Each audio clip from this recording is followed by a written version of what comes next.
我跟男友被暴雨困在了深山里，可他去村子寻求帮助的时候，为了保命，将我出卖给丧心病狂的村民。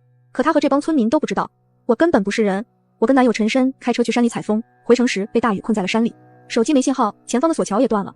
陈深望着倾盆而下的暴雨和山侧不时滚下的沙石，咬了咬牙，从车里拿出手电筒，去山下的村子里寻求帮助。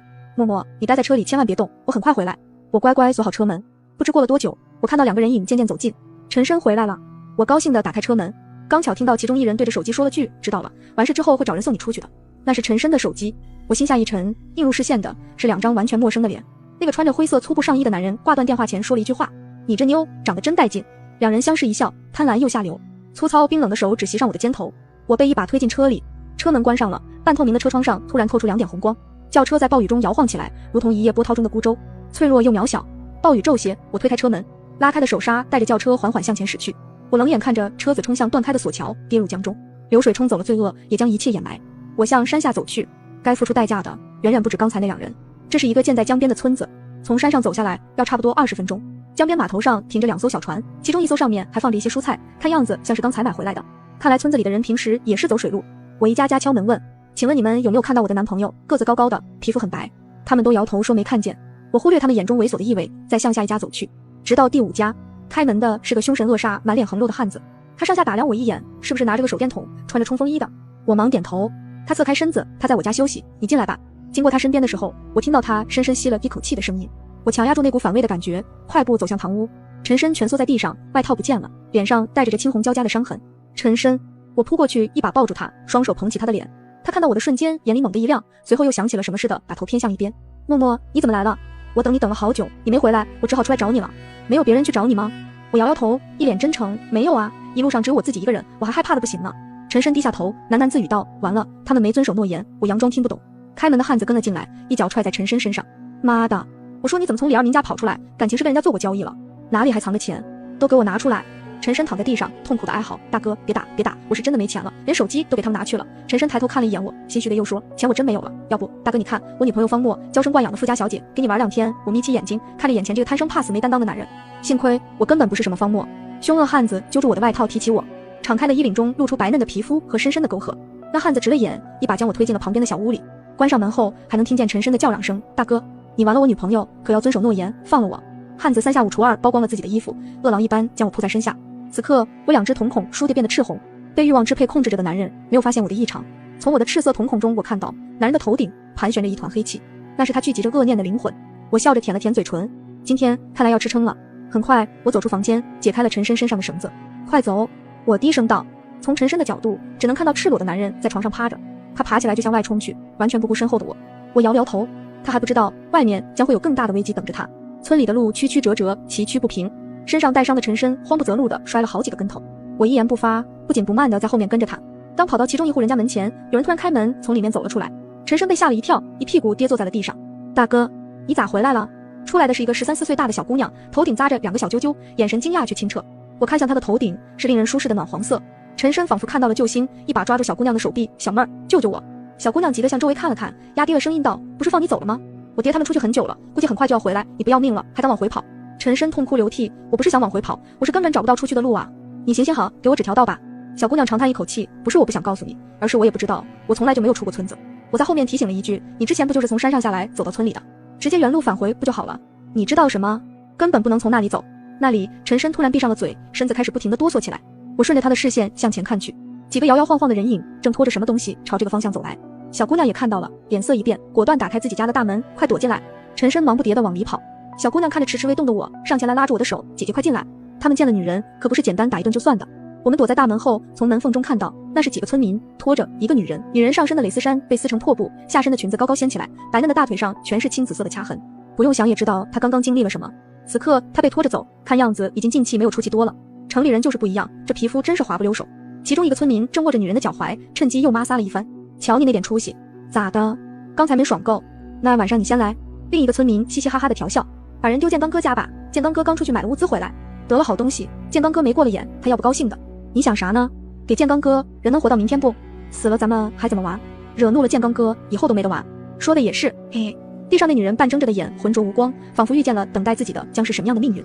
他们肆意调笑着，轻佻的污秽话语不时从他们嘴中溢出。人的生命和尊严在他们眼中不值一提。我的瞳孔又开始发烫。一团团浓重的黑气在那些人头顶徘徊，我腹中感到饥饿得很。我站起身来，对着陈深和小姑娘说：“我跟上去看看。”小姑娘一把拉住我，摇摇头：“千万不要！你还不明白吗？我们这个村子就是个吃人的地方啊！”我轻轻扶开小姑娘的手，笑着对她说：“不用担心，我心里有数。”说着，我便要去开门。那几人粗拔嘹亮的说笑声还没走远，陈深急道：“你不想要命了，也别带上我们。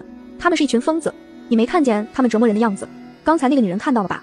她和她男人跟我们一样，都是被暴雨困在这里下山求救的。可是我亲眼看到了那群人是怎么对待他们的。”陈深一边回忆，一边打着冷战。他们要钱，那男人不同意，于是他们就将手伸向了那个女人。据陈深说，那对男女反抗的同时，指甲差点抠进其中一个村民的眼睛里。原本嬉笑着的村民突然变了脸，他们将锋利的镰刀砍进男人的脖子里，就那样一点点割掉男人的头。他们在虐杀男人的同时，还要轮奸那女人，让那女人一点点看着自己男人的头颅一点点被割掉。我就躲在旁边的草丛里，吓得大气也不敢出。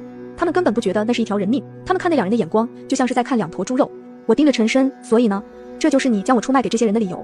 陈深瑟缩了下，嗫嚅着说：“我心想，只要顺着他们，不激怒他们，咱们到底还能活命。”一直低头沉默的小姑娘突然抬起头来，轻声说：“不会的，不管你们做什么，他们都不会让你们活着走出这个村子。”陈深傻了眼，你爹明明跟我说，他们只要钱和女人，所以我才告诉他们方墨的位置。说到这里，他心虚地看了我一眼，见我没什么反应，才微松了一口气。他以为我不知道，可是从他的叙述和回忆中，不难拼出一个真相。他以为给了这帮村民钱和女人，就能保一命逃出去，所以将我出卖给这些人。从头到尾，他都没想过让我也逃出去。他躲闪的语气和眼神，还有他头顶那缠绕着丝丝黑气的灵魂，无一不在告诉我，眼前这个男人内心有多么的阴暗。我舔着嘴唇笑了笑，无所谓，反正你和这帮村民一样，一个都逃不掉。我将小姑娘拉到我的身后，低声问她：“你们这个村里已经不适合正常人居住了，你呢？要不要跟我一起走？”小姑娘闻言眼睛都亮了：“姐姐，我想走。我今年都14岁了，我爹对我说过，大丫，再等2年，你就可以给你建刚叔当媳妇儿了。我不想给建刚叔当媳妇儿，我怕。”我皱了眉，这个建刚，从刚才那几个村民口中我就听到过这个名字，看样子是个不好对付的人。那个建刚是你们这儿的管事的？大丫点点头，眼睛里冒出一丝畏惧。建刚叔就是我们这个村里的皇帝，所有的人都要遵循他的规则来做事，不然建刚叔生起气来要出人命的。村里这么多人，所有人都要听他，听话的建刚叔给他们发钱发女人，不听话的都让建刚叔处置了。不对呀，我沉吟出声，你们这个地方就算每天都能抓到误入山路的人，那能拿到多少钱？尤其是现在是数字支付的时代，人是不会带很多现金出门的。你们这个村子到底靠什么生活？大丫瞪着茫然的2只大眼睛，建刚叔每个月都会给我们发钱啊，他管这个叫薪水。建刚叔还说了，只要安心为他办事，钱会源源不断的掉进口袋。看来这个建刚不简单。我没有听从大丫的劝告，还是悄声打开门潜了出去，远远跟在了几个村民后面，看着他们七拐八拐走到了一幢别墅前停下了。想不到这个看起来贫穷又偏僻的村子，居然还建了一幢如此富丽堂皇的别墅。村民敲了敲门，不一会儿，有个低沉的男声应道：“来了。”大门被打开了，一个高大健壮的身影走了出来。原本嬉笑着的村民个个站直了身子，恭恭敬敬弯腰叫了声“建刚哥”。噙着根烟的男人向后看了看地上被拖着的女人，微眯了眼，哟，这是自己去找货了。村民将地上的女人抬起来，抬起她的脸给男人看：“哥，你看，好货色。”男人伸手摸上女人的脸，又伸进女人上衣里揉了揉，脸上露出了满意的笑容。的确不错，抬进去吧，赏钱都给你们记上。村民们喜笑颜开地将女人抬了进去。男人转身进去的瞬间，突然像发现了什么似的，阴损样的眸子里金光一闪，猛地往我这个方向看来。我贴在墙后一动不动。许久，男人收回目光，关上门进去了。我捏紧了拳头，真好，都在这儿碰上了。那几个抬女人进别墅的村民很快3、3、2、2结伴走了。我耐心等到晚上，看到建刚叼着烟也走出了别墅。此刻正是夜深人静、万籁俱寂之时。我前进了那幢别墅，整栋房子黑漆漆的，只1楼的其中一个房间亮着昏暗的灯光。那房间虚掩着门，被我轻轻一推就打开了。空气中散发着一股腥臭黏腻的气味，直冲我的脑门。房间不大，地上铺着一条棉被，棉被上蜷缩着一个女人。她身上仅有的一些破布片也被撕碎了，浑身赤条条的，双手被2条绳子吊起来，绑在了墙上的2颗粗大的钉子上。我小心走过去，女人微微起伏着的胸口证明她还活着。我碰了碰她的面颊，她突然惊醒过来，脸上的皮肉由于恐惧已经扭曲在一块。待看清我不是那些施暴的人，她的双眼里迸发出强烈的生的希望：“救救我，求你！”我点了点头，示意她噤声，小心地解开捆绑她的绳子，又将身上的外套披在她身上。安静些，跟我走。我扶起女人，蹑手蹑脚地走出客厅，打开了别墅大门。直到我带她走到了大丫家门口，她还不敢相信自己逃出了魔窟。可我站在大丫家门前，沉默了。屋内的灯光甚是明亮，几个来回走动的影子正从地上的缝隙折射出来。大丫家里前进了人了。我不动声色地敲了敲门，屋内有一小刻的骚动，很快安静了下来。门被打开了，陈深半张脸隐在黑暗里，看不清楚他的神色。快进来！他微微侧了侧身子，给我们留出一点空隙。身旁的女人见状，忙拽着我往里挤，可刚一进去，就发出一声见鬼样的惨叫。门砰的一声被人关上了。我抬起头来，建刚正坐在廊下，点了根烟，似笑非笑地盯着我们。他是怎么知道我们躲在大丫家的？环顾四周，并没看见大丫的身影，一种不好的预感袭上心头。我抓住陈深胸前的衣襟，将他一把拉过来：“大丫人呢？”陈深甩开我的手，还在叫嚣：“我叫你不要去，你听吗？这可好了，他们找到这里来了。”我一巴掌扇到他脸上：“我他妈问你大丫呢？”陈深被暴怒的我惊到了，捂着脸小声说：“大丫被他们绑了。”浑身的血液仿佛都冲向了头顶。我慢慢转头看向了建刚，是你绑了大丫。建刚笑了笑，站起身来，你放心，大丫是二明给我准备的媳妇，我不会伤害她的。只不过他顿了顿，一脸可惜的表情，这丫头太不聪明了，好好待在村子里享福不好吗？怎么还一心向着外人？我只好绑了她，给她一点小小的教训了。建刚从怀里掏出一样东西，这给了我。那东西落在地上，我定睛一看，是一截白嫩嫩脆生生的小拇指。轰，有什么东西在我脑子里炸开了，我眼中冒火，烧得我瞳仁剧痛。陈深站在我旁边，最先发现了我的异常，他带着恐惧的声音指着我，方墨，你的眼睛怎么了？此刻无数黑色气体映入我的眼睛，我的瞳孔又变得赤红。建刚呸的一声吐掉了口中的卷烟，掏出腰间藏着的火枪对准了我。早看出你不对劲，那天你分明被我杀掉了，你到底是个什么东西？在这个远离尘世喧嚣的宁静山村里，埋葬了多少罪恶，没人知道。兴许是落单了的旅人，又或者是喜爱探险的背包客，他们在山里迷了路，寒冷和饥饿快要将意识击溃。当他们无意中发现山下竟还有一个小村庄，仿佛看到救星般扑向这里，却不知道他们叩响了地狱的大门。这里的村民就是一帮杀红了眼的恶魔。贫瘠的土地上通常最容易滋生罪恶，而这里就是以建刚为首的罪恶之城。这里表面上是一个与世隔绝的偏远山村，实际上早就成为建刚拐卖和转运人口的暗窟。就算有人误入进来也不怕，这帮恶魔已经没有了道德和法律意识，不听话的直接杀掉，听话一点的他们便囚禁起来，和拐卖来的人口一起转运给下一个接手的人。而这里的山惊险崎岖，山下还有滚滚的江水，在这种环境之下，失踪几个来旅行的人，几乎没有任何人会怀疑。方墨就是误入这个山村里的其中一个不幸的人，她是来这山里摄影采风的天之娇女，家世优越，名校高材生，她的前程本一片光明。可她一脚踏进沼泽，便再也走不出去。车子在山路上爆了胎，连求救电话也打不出去。方墨急得快哭的时候，突然听到了车子的轰鸣声，回头一看，一辆黑色面包车正急速开过来。方墨眼前一亮，忙解开脖子上的红色丝巾，挥手致意。面包车缓缓停了下来，车窗摇下，建刚露出和蔼善意的微笑，妹子，遇到什么麻烦了吗？